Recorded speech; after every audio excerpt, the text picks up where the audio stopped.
జరిగిన పరిస్థితులన్నీ మీకు తెలుసు. ఈ ఫలితాలను చూసి మీరు నిబ్బరాన్ని కోల్పోవాల్సిన అవసరం లేదు. గత చరిత్రలో ఎప్పుడు జరగని విధంగా మేనిఫెస్టోలో 99% వాగ్దానాలు అమలు చేశాం. దేశ చరిత్రలో కానీ రాష్ట్ర చరిత్రలో కానీ ఈ మాదిరిగా ఎప్పుడు జరగలేదు. ఏకంగా 2,70,000 కోట్లు ఎటువంటి వివక్ష లంచాలు లేకుండా ఏ నెలలో ఏమిస్తామో చెప్పి క్యాలెండర్ ప్రకటించి మరి అది తప్పకుండా పాటిస్తూ అమలయ్యేలా చూసాం వైఎస్ జగన్.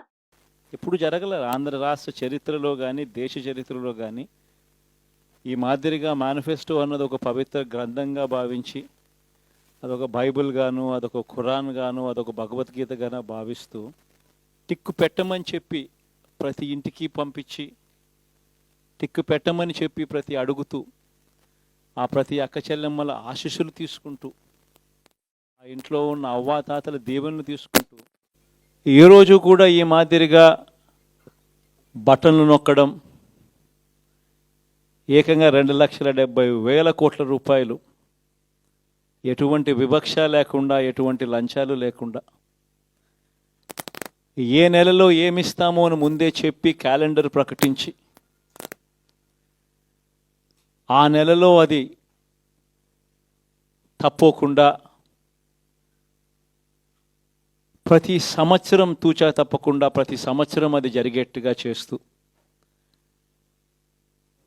ఏకంగా 2,70,000 కోట్ల రూపాయల వివిధ పథకాల ద్వారా మాట తప్పకుండా జరగడం కూడా గతంలో ఎప్పుడూ కూడా చూడలేదు, జరగలేదు. ఇవన్నీ కూడా నేను ఏదైతే చెప్తా ఉన్నానో ఇవన్నీ ఎప్పుడూ చూడని మార్పులు, గతంలో ఎప్పుడు జరగని సంస్కరణలు.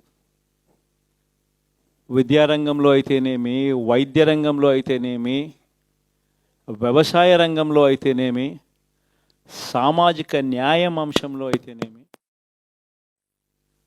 మహిళా సాధికారత అంశంలో అయితేనేమి, గవర్నెన్స్ విషయంలో అయితేనేమి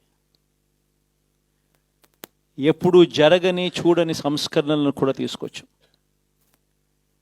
ఇవన్నీ నేను ఏదైతే చెప్తా ఉన్నానో ఇవన్నీ మనం చేసి చూపించి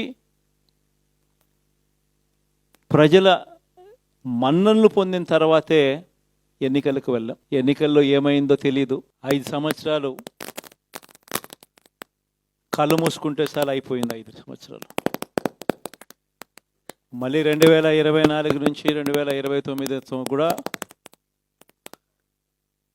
అదే మాదిరిగానే కళ్ళు మూసుకుంటే 2029 కూడా కళ్ళు మూసుకుంటే వచ్చేస్తుంది. ఇవి మనం గుర్తుపెట్టుకోవాల్సిన అంశం ఏమిటి అని అంటే సినిమాలో ఓన్లీ ఫస్ట్ హాఫ్